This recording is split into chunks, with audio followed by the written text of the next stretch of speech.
Un président américain qui menace la France et revendique le Groenland, c'est la fin d'un monde, et on fait comme si de rien n'était.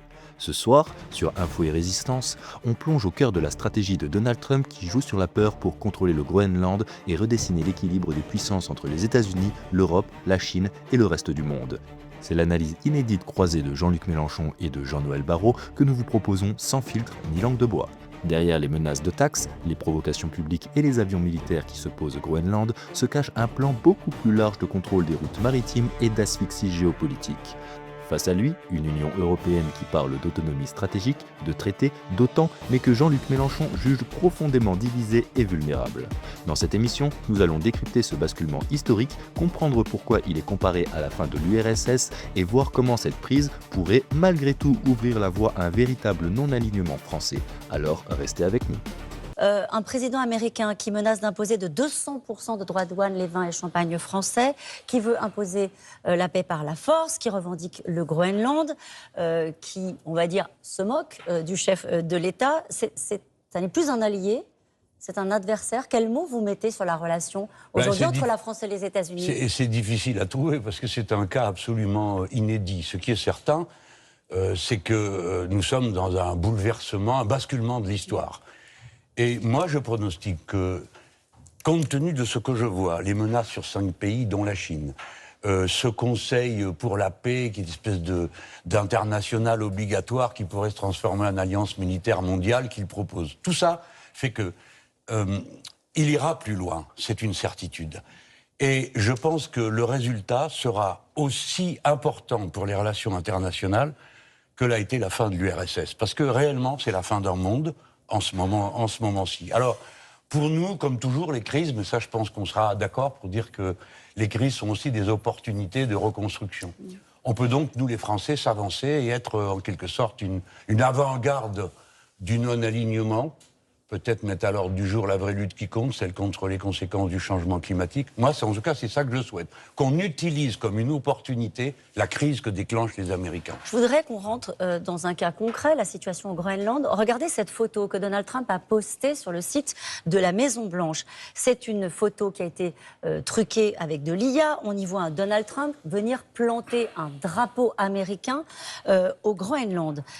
Il dit cette phrase: « Le monde ne sera pas en sécurité tant que nous n'aurons pas le contrôle total, absolu du Groenland ». C'est ce qu'il a écrit dans une lettre écrite au Premier ministre norvégien après qu'on lui a refusé le Nobel. Il veut le Groenland. Il aura le Groenland. Qui peut s'opposer à Donald Trump ? L'Europe. Et c'est d'ailleurs ce qu'elle a commencé à faire, puisque cet après-midi, les députés européens, le Parlement européen, a suspendu l'accord commercial que nous jugions déjà déséquilibré l'été dernier. Et ce message est un avertissement qui doit être reçu comme tel par l'administration américaine.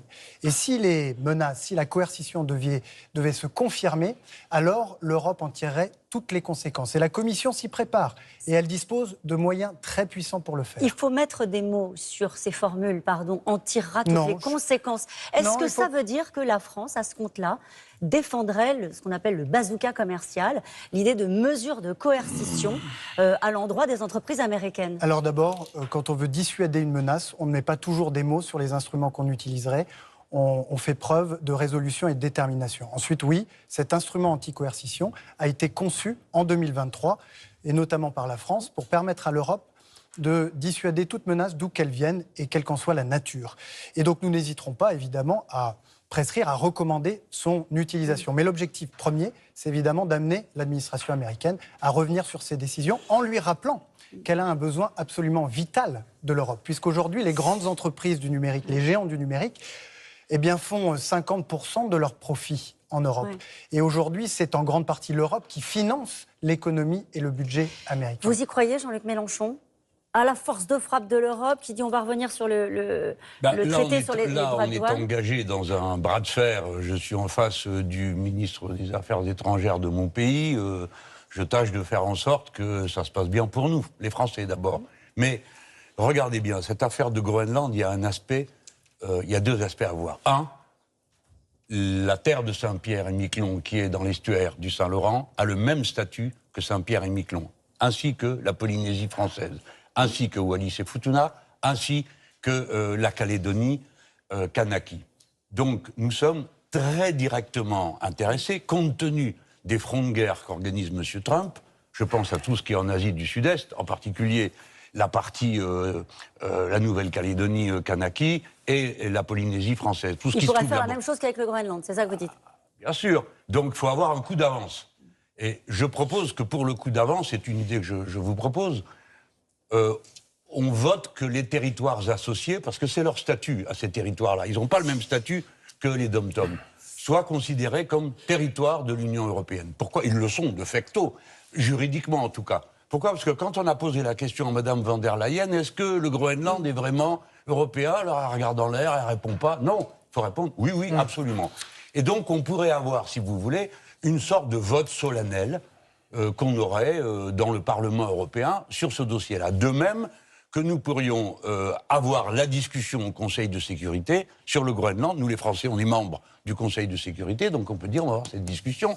Parce que, je termine, hein, mais il faut que ce soit lui l'agresseur et qu'il n'y ait pas d'ambiguïté sur qui est responsable de ce qui pourrait arriver. Et croyez-moi, Caroline Roux, c'est pas rien pour les États-Unis. Il y a des frontières physiques, bien sûr, militaires, mais il y a des frontières morales et ils ne peuvent pas s'en exonérer totalement. Vous êtes sûr?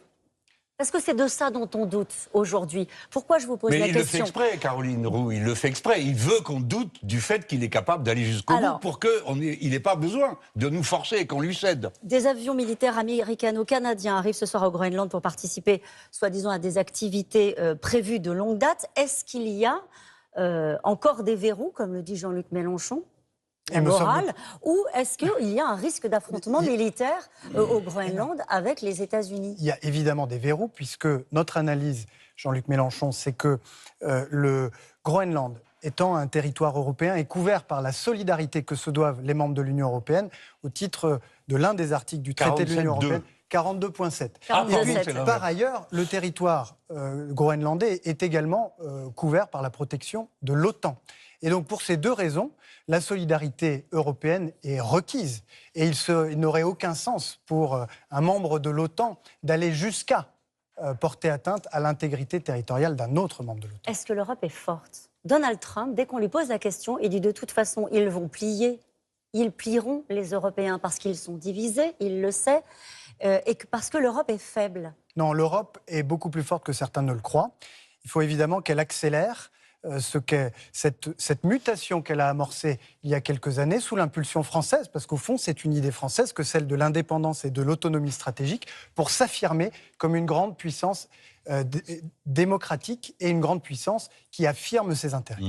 Vous y croyez? Je vous repose un peu la question, Jean-Luc Mélenchon, mais depuis quelques jours, on entend l'Europe va s'opposer, l'Europe est forte, l'Europe est en capacité de repousser les ambitions américaines au Groenland. Est-ce que cette Europe-là que vous connaissez peut le faire? Pour être franc, je comprends que le ministre essaye, c'est son job, c'est son boulot, mais j'espère qu'il a aussi un plan B, parce que ça va pas trop le faire. Je vais vous donner une petite démonstration, si j'ose dire. Hein. Il y a 27 pays de l'Union. Le Danemark dit on va aller militairement faire un exercice d'observation. Bon, alors les Français, etc. 7 sur 27 disent on y va. Et tous les autres, qu'est-ce qu'ils font? Et les Allemands, à peine arrivés, l'oncle Sam leur fait les gros yeux, remontent dans l'avion et rentrent chez eux. On voit la faille. Mais là où on peut être... je ne sais pas combien de temps ça va tenir, parce que, pardon, je ne m'en prends pas à vous, hein, c'est le président qui décide, il nous l'a encore rappelé, il paraît même qu'il écrive au tweet ce que je ne crois pas. Mais il a dit, non mais il a refusé de participer à ce fameux Conseil de la paix. Eh bien, je l'approuve et le soutiens dans cette décision. Mais c'est le seul sur tout le paquet qui a été invité qui dit « j'irai pas ». Pourquoi? Parce que c'est une ONU bis. Il faut bien comprendre ce que fait M. Trump. Ce n'est pas un fou. Il a une stratégie très précise. Son but ultime, Caroline Roux, ça m'est déjà arrivé de vous dire, notez, vous allez voir, ça va se passer. Eh bien, son but ultime, c'est la Chine, c'est pas nous. Et dans cette histoire de Groenland, ce qui est visé par lui, c'est la route qui passe au-dessus par où passeraient les Chinois.